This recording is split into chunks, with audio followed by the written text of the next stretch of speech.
Today we have another model to review on the channel. This time is an Audi A5 Sportback from 2015 with 235,000 kilometers on the clock. It's got a 2-liter diesel engine with a CVT type transmission, Multitronic as Audi called them, and 190 horsepower. As I said, now we are reviewing an Audi A5 Sportback with a 2-liter TDI engine. The power figure is 190 horsepower and the torque is around 400 Newton meters. Coupled with a Multitronic gearbox, the car weighs something like 1.6 tons, and the performance figures are from 0 to 100 kilometers per hour in 7.8 seconds, and the top speed is 230 kilometers per hour. Considering the weight of the car and the fact that it's equipped with a diesel engine, the consumption figures are actually pretty interesting. Inside the city you can see values as high as 10, maybe 12 liters per 100 kilometers. If there's enough traffic and the speed is quite low, maybe you'll see values as high as 14.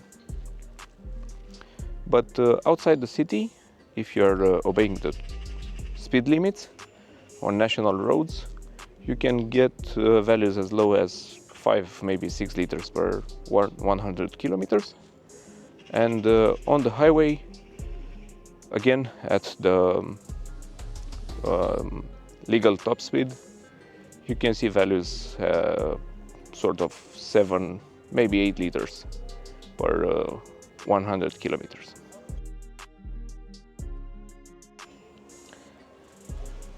Regarding the trunk space, being a hatchback or a sportback as Audi calls it, it has got some interesting features like a nice big opening and actually quite a useful amount of space in the trunk, considering it's made for tall adults. You can fit luggage for tall adults actually here in the trunk. As you can see, we have our carry-on luggage as usual, and if the owner hadn't mounted that aftermarket subwoofer, you would be able to squeeze something like 5, maybe 6 carry-on luggages like this one.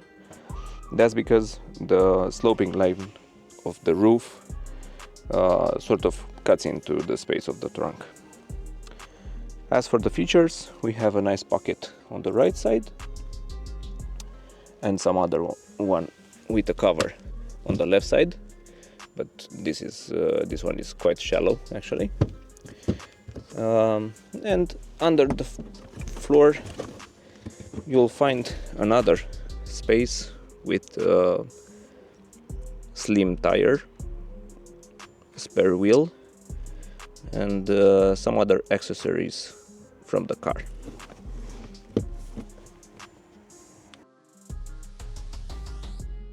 For the rear passengers, we have quite an interesting door card with some interesting materials. They're actually pretty good, but they do lie on a sort of a hardtack cover, and maybe after a while you won't really feel the need to rest your elbow over on this area. But you do have an interesting design. You do have quite a soft material down here on your on the place that you normally put your elbow on. We have some speakers on the door card, the command for the electric window, and quite a useful space as a storage space on the door card as well. Moreover, we have another space like a net type of space on the back seats, on the back of the front seats, with another small cubby down here, a 12-volt outlet, some vents for the rear passengers,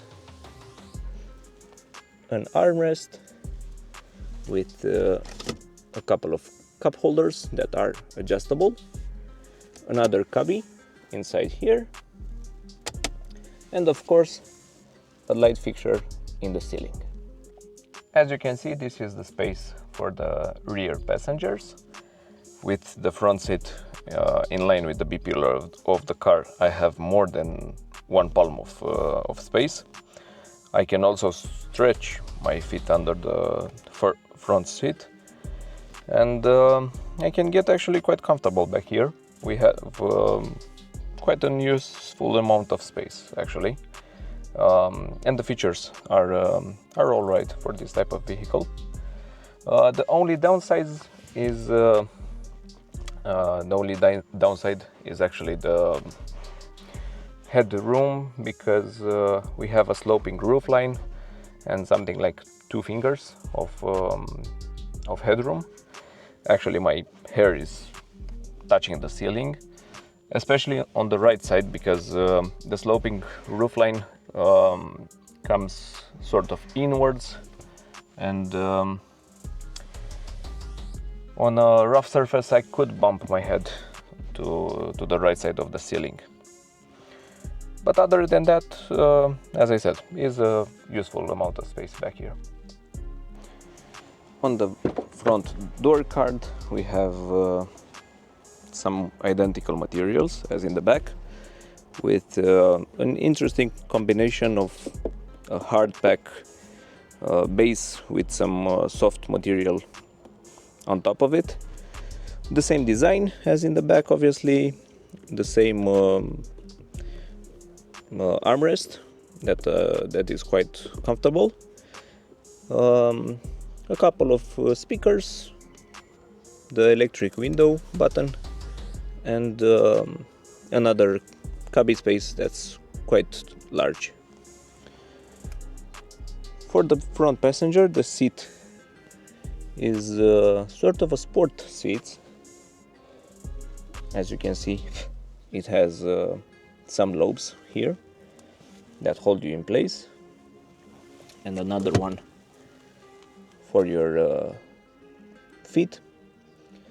The controls of the seat are all electrical. We have lumbar support. We can adjust the height of the front part of the seat or the seat itself, and also the backrest. As for the space inside the car, is more than enough. As you can see, I can really stretch my legs. We also have quite a useful amount of space in the glove box that is covered in felt, and maybe the only downside is the fact that you have sort of a hard pack plastic here, and if you rest your knee, it's gonna get a bit tiresome after a while. And now on the driver's side, the door cover uses again the same materials, but you do have additional commands for the windows, for the outside mirrors, the possibility of locking and unlocking the car from the inside, and on this model some memory functions for the seat, plus another command for the blind spot monitor up here near the speaker. The seat is identical to the one from the front passenger with the same commands. On the left side of the steering wheel we have the command for the lights of the car.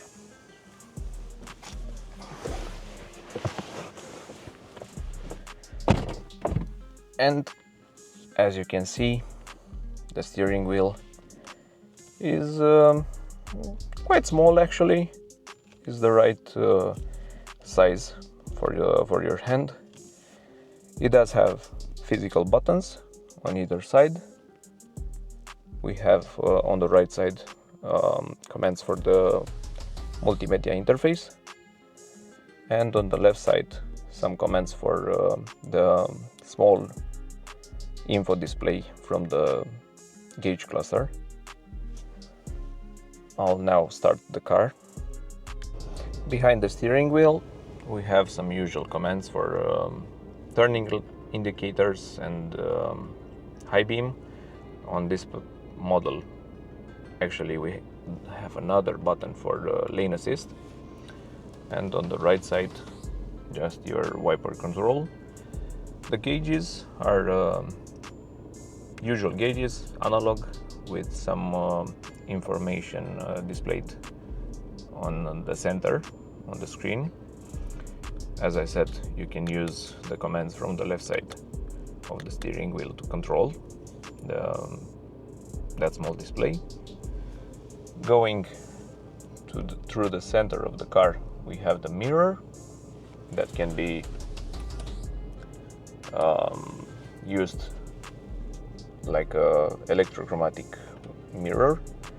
We have space for sunglasses, which is quite deep actually, and some controls for the lights inside the car.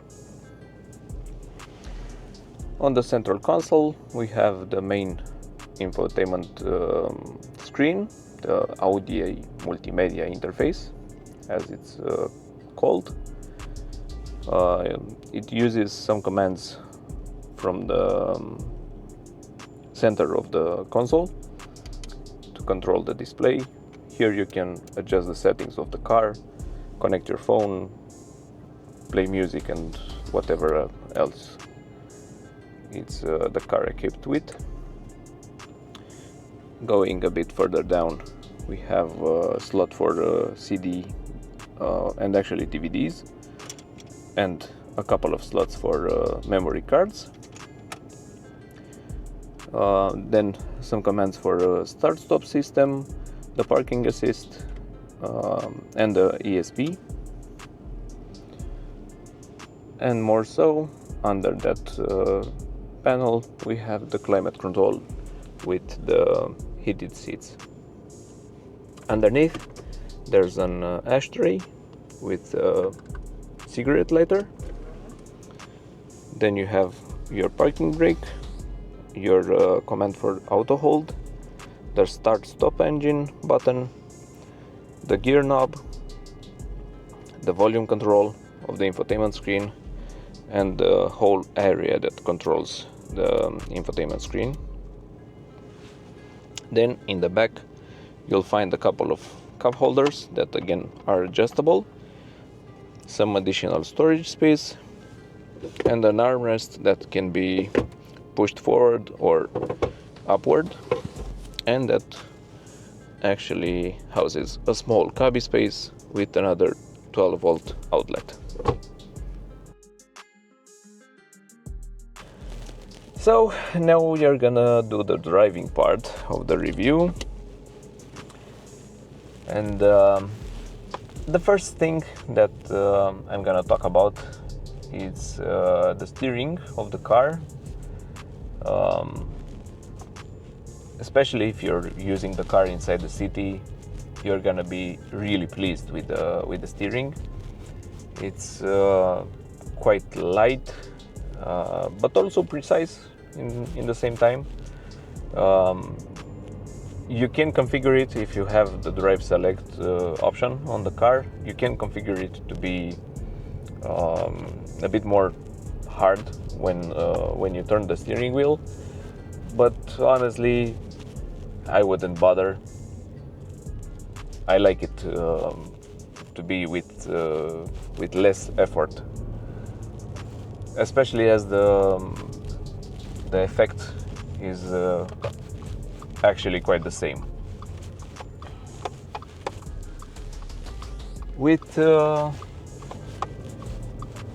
The suspension of the car, even though this model runs on 18-inch wheels, you don't really feel the bumps.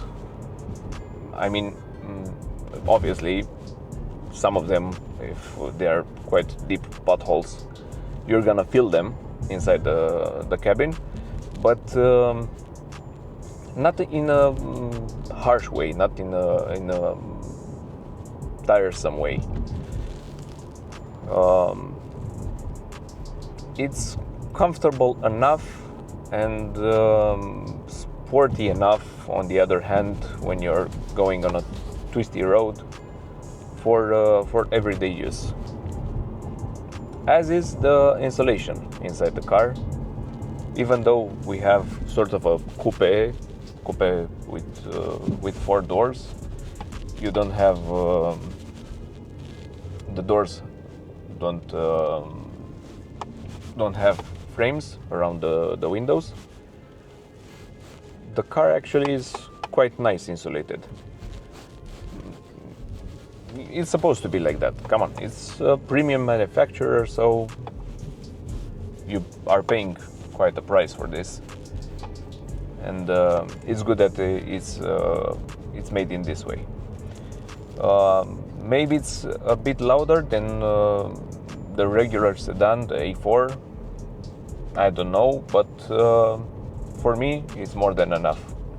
Especially at city speeds, you barely feel anything from the outside of the car. Continuing with the brakes of the car, again, not a single problem. The control of the pedal is quite light, but in a way that gives you confidence. You can really dose the amount of brake force without any issues, and you can get used to the car quite fast. What else should I say about the engine? We have a 4-cylinder diesel engine. For the most part, you can hear the noise coming from the engine, but it depends actually on the load that you put on the engine, because it's coupled with CVT type transmission, the Multitronic gearbox from Audi. Going back to the city speeds, you don't really feel the engine. You don't know that it only has 4 cylinders. You know that's a diesel engine, but the gearbox manages to keep the RPM quite low, and in this manner it's not getting too much noise from the engine inside the cabin.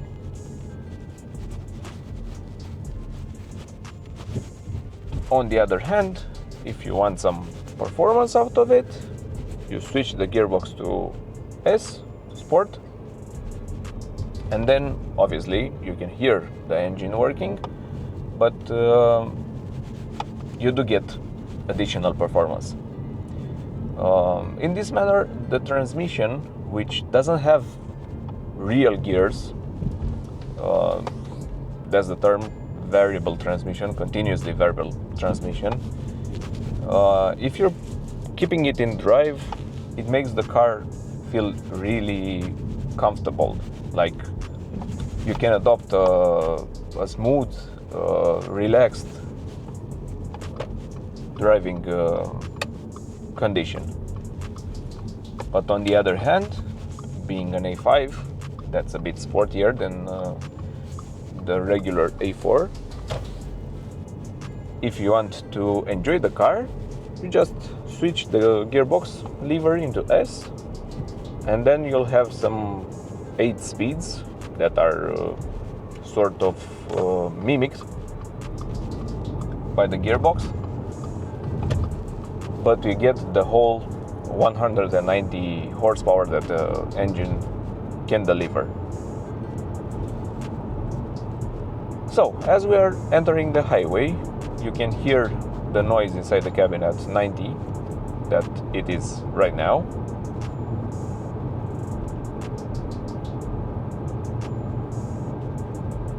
Not much of a wind noise. You can barely feel the engine.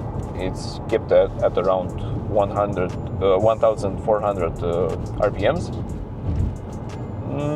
You mainly feel a bit of tire noise, but that's maybe because the tires on this model are quite wide, so I don't know.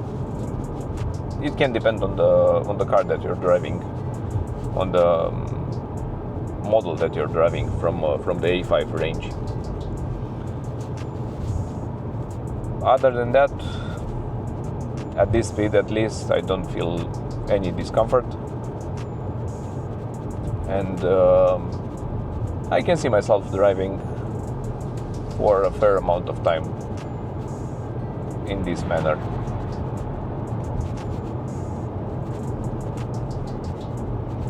Once we get out of the 80 speed zone, we are gonna see the noise level inside the cabin at 110 and at the maximum allowed speed on the highway here in Romania at 130.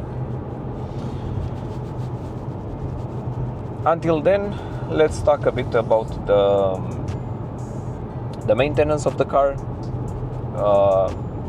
Because it's a diesel engine, it's a bit more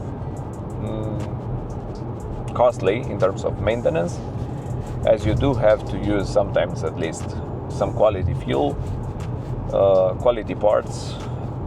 Actually, if you're using the car inside the city, I would go as high as 8,000, maybe at a stretch 10,000 kilometers between oil changes.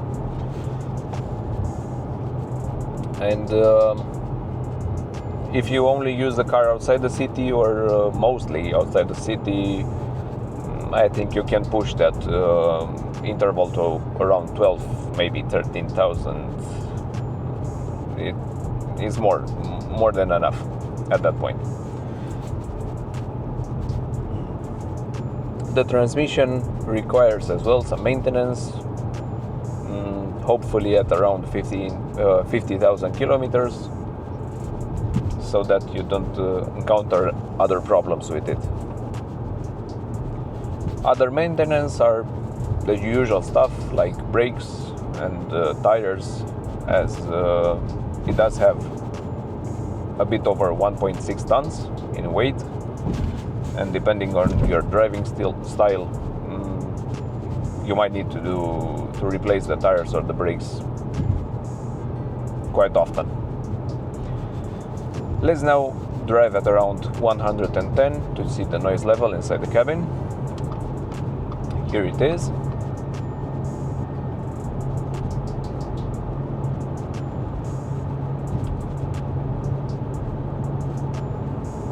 As it was at 90, you barely feel the engine. You don't really hear it, actually. You do get a bit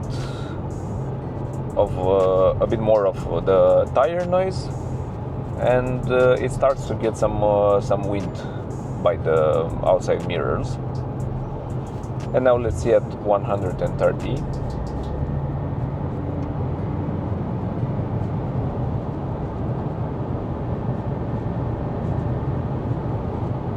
This is it.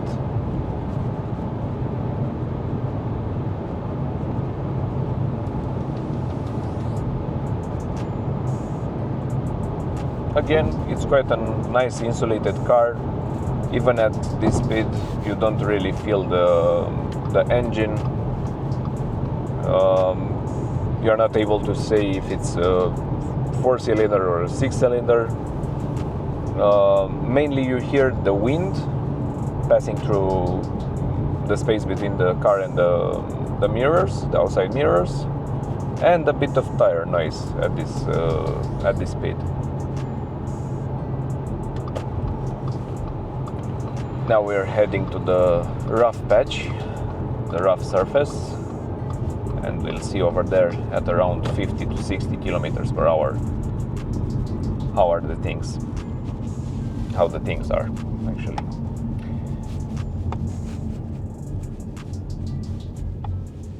It's quite a composed car, even though it's only front-wheel drive.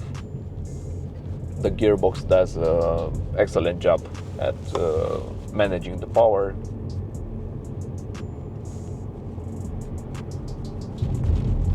And now we have the rough surface at around 50 to 60 kilometers per hour. This is the noise.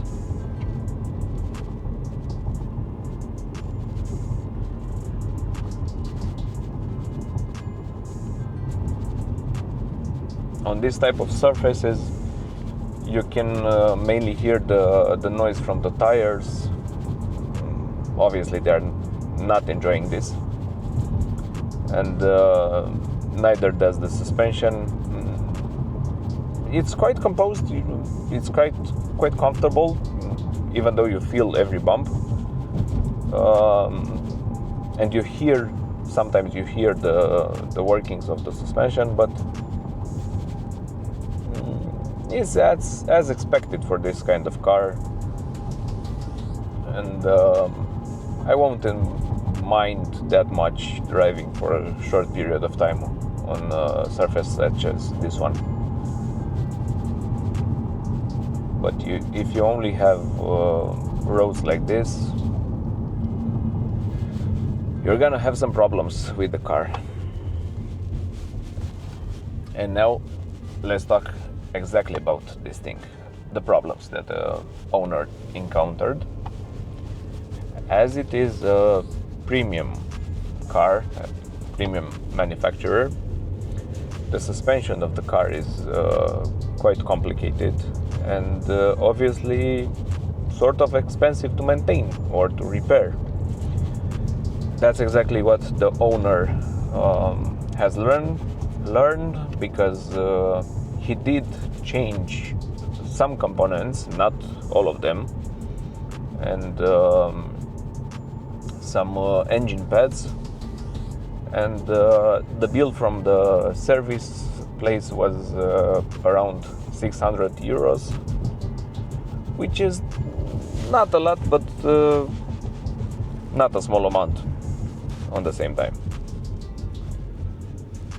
Some other problems that he encountered, there was some oxygen sensor, which he replaced with something like 50 to 60 euros. But the main problem that he encountered with the car, giving its mileage and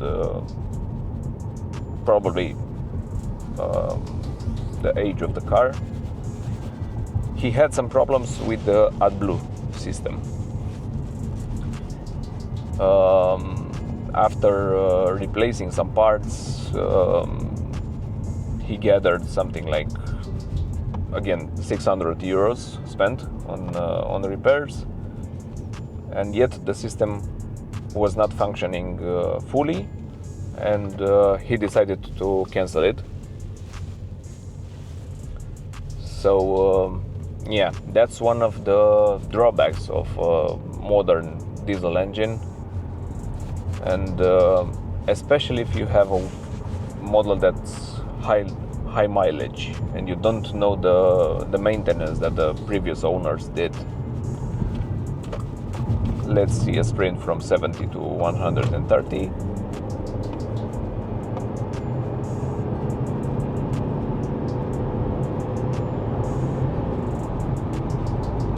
That was it, 130.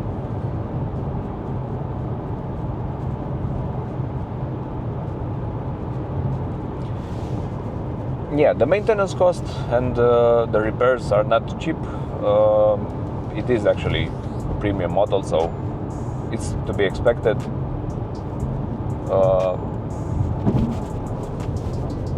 You do have to put aside some money for maintaining the car, especially if you don't use it properly. If you drive it regularly on drive and inside the city, the car merely maintains the RPM between 1 and 2,000, which is not enough for the particle filter to regen itself. Is not enough for the AGA valve to work properly. And if you're driving on short distances, maybe it's not enough for the engine to reach the proper operating temperature. So that's why I mentioned that short interval for regular maintenance. On the other side, if you want to enjoy the car, if you take it out on the weekend, you can stick it in sport. It's gonna keep the engine between 2,000 and 3,000 RPMs. And actually you can drive like this also inside the city, because the transmission doesn't really feel jerky in sport, even though it mimics some gears.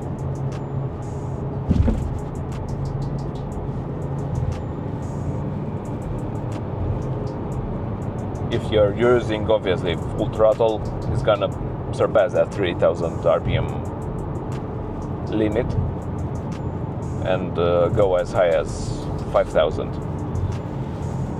But that, as I said, that's the interesting part about this car.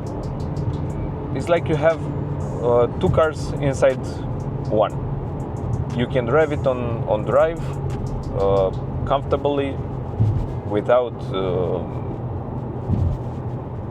not breaking the speed limit, but without breaking the rhythm of your journey. And then if you, I don't know, if you encounter a B road, something like a twisty road, then you can switch it in sport and enjoy a bit more of your moment of driving the car. That's pretty much it. That's the review of this model. Hopefully I can interact with you in the comment section or on social media. And as usual, I hope to see you at my next video. See ya.